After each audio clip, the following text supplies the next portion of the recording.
It's kind of been a rare opportunity to get a flyby view of this track that's been around here since 1969. Obviously, a lot of upgrades over the time that the Jordans have had it, and prior to that, the St. Clairs. Not only on the track itself, but as you see, away from the track as well. We're over here in turn 4 right now, and there used to be a big rock ledge there at the end of the turn 4 grandstands, and they've gotten rid of that they've blasted that out over this off season to expand the parking area and repurpose. They've crushed all that blasted stone up, and you see the big pile there. They're repurposing that for fill and other places that are needed here. So, making use of what's been taken away.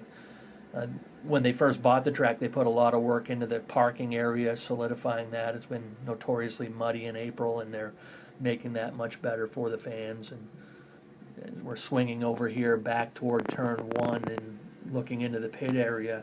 That's been the big area of concentration this off season. Not only our new wall in turn 1 and 2, which we'll get a look at, but expanding the pit area.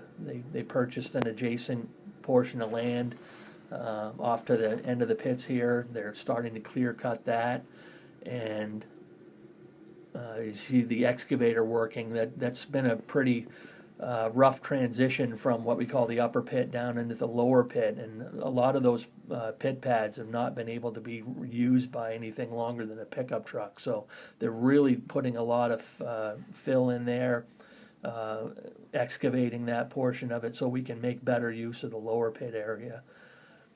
Now swinging around to the off the back stretch. This had all grown up into pretty thick woods and kind of was a dumping ground for old tires and other miscellaneous things. So they've really done a good job clearing that up. Kind of wanted to get a lay of the land and find out the topography of what we had to deal with. You see all the discarded tires from turn 1 and 2.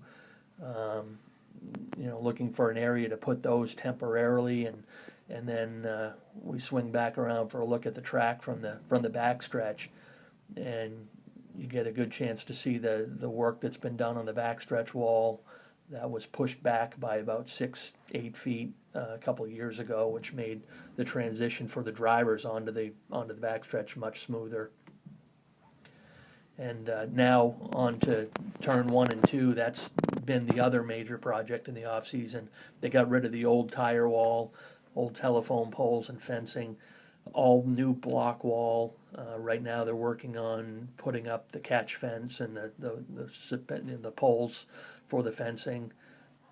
So that's been fortunate enough with the weather we've had this off season. They've been able to work on that throughout the winter, and pretty much ahead of schedule in getting that turn 1 and 2 cleaned up. So this is, you can see with this aerial photo, you can see a good idea of the layout of our new go-kart track.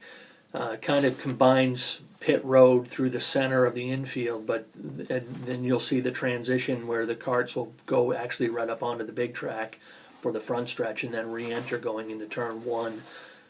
There's a concrete wall along there as well, which separates the go-kart track, pit road, and behind that dirt stretch is our new pulling track, where the Maine State Tractor and Truck Pullers Association doing some events with us again this year. And that's proven to be quite a success already. So trying to make this place multifunctional, where we're able to do go-karts and pulling, and over the years, part of the plan is to continue to clear out the infield and make it even more multifunctional.